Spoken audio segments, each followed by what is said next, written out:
Bonjour, ceci est une démonstration de l'application SMQ. On va tout d'abord commencer avec l'analyse Pestel. Donc on peut ici consulter les dimensions prédéfinies de l'analyse Pestel. Comme on peut constater ici, on peut voir les facteurs avec leur nature, opportunité ou menace, des dimensions. Alors pour ajouter une analyse Pestel,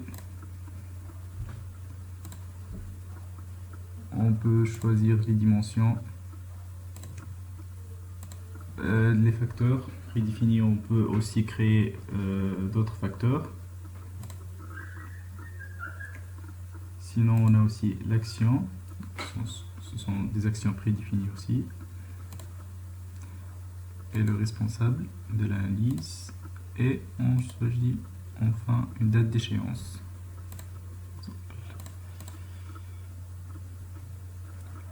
Alors on peut consulter les analyses ici. On peut les consulter aussi dans le calendrier selon la date d'échéance, et aussi on peut voir les codes de couleur selon les dimensions. Voilà l'analyse qu'on a déjà ajoutée. Donc aussi on peut voir les analyses ici selon les responsables.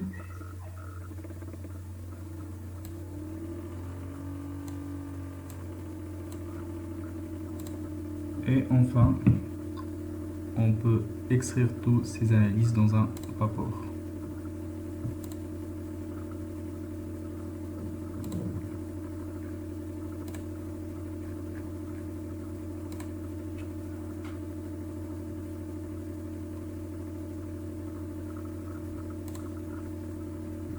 Alors voilà le rapport des analyses Pestel selon les responsables.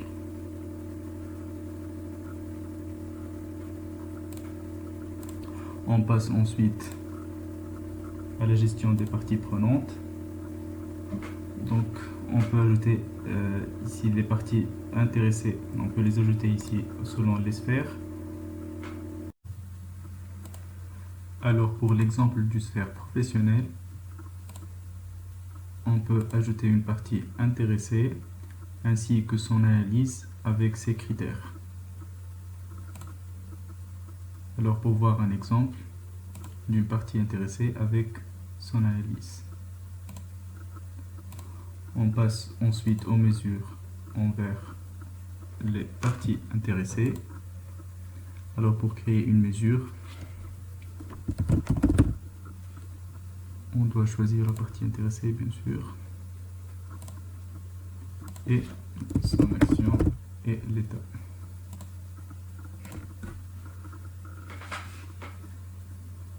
Après, on peut faire un traitement pour les parties intéressées. Donc, on peut choisir l'investisseur avec la mesure qu'on a déjà créée. On choisit un canal de communication déjà prédéfini avec la fréquence du traitement, et on choisit aussi un responsable et enfin une date d'échéance. On peut aussi consulter les traitements dans un calendrier selon les parties intéressées. On peut enfin extraire tous les traitements des parties intéressées dans un rapport.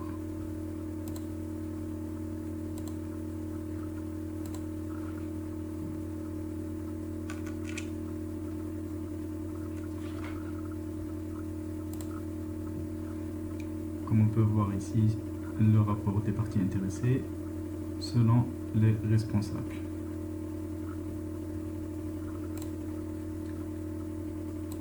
Alors on passe ensuite à la gestion des processus. Alors on peut créer un processus avec la nature des risques processus,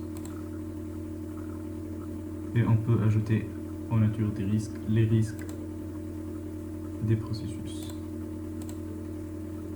On peut voir ici un exemple. d'un processus avec ses natures de risque et les risques engendrés. Alors on peut faire une analyse de risque. On peut ajouter ici une analyse. Donc on choisit le processus avec la nature du risque et le risque engendré. Alors on va choisir ensuite la probabilité et l'impact du risque. Et selon la probabilité et l'impact, le score et la nature vont changer. Ensuite enregistrer. Donc on passe ensuite au traitement du risque.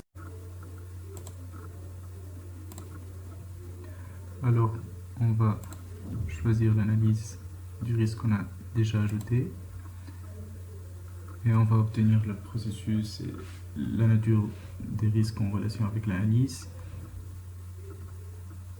On va choisir la probabilité et l'impact résiduel et on va obtenir un score et la nature du risque. Et enfin on va choisir une action et on va enregistrer. Enfin, on a le traitement processus. On va faire appel au traitement du risque. On l'a déjà fait. On aura le processus, la nature du risque, le risque engendré, l'impact, probabilité, le score. Et ici aussi le score résiduel, le traitement du risque, l'action. Et on peut ajouter l'efficacité du traitement, la description, les actions, le responsable du processus, la date de l'examen et le statut enfin.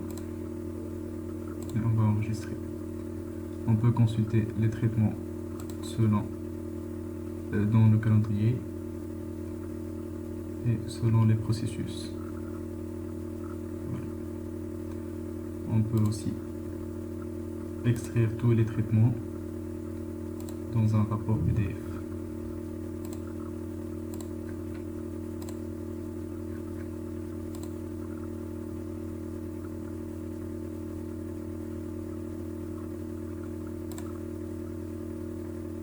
Et voilà le rapport des risques processus selon les processus.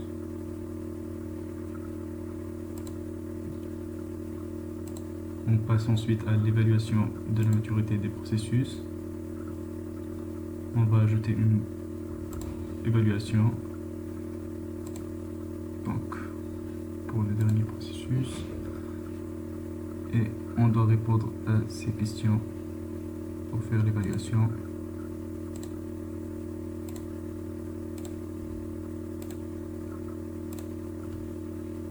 Et on peut l'enregistrer. Donc, selon cette évaluation, on peut générer un rapport.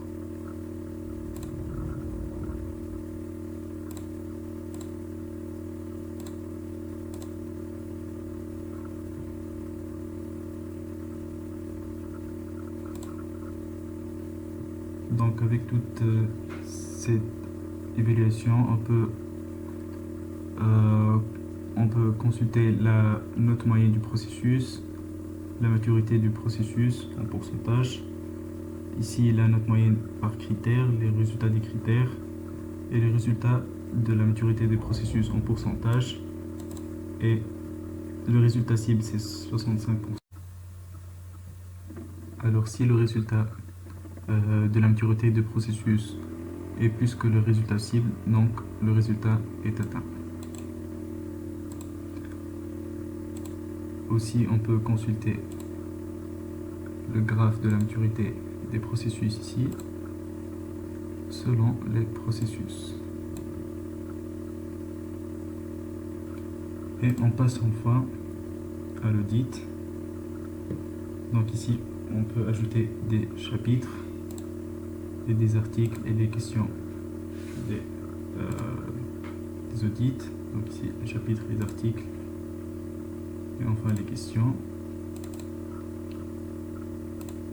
Et on peut voir ici comme exemple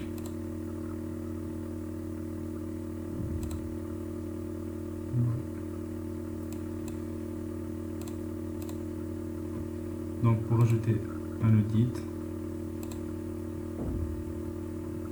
on va choisir un chapitre, un article, une question, puis faire une évaluation et donner une note et ajouter les observations et enregistrer. Et enfin, on peut extraire tous les audits dans un rapport PDF.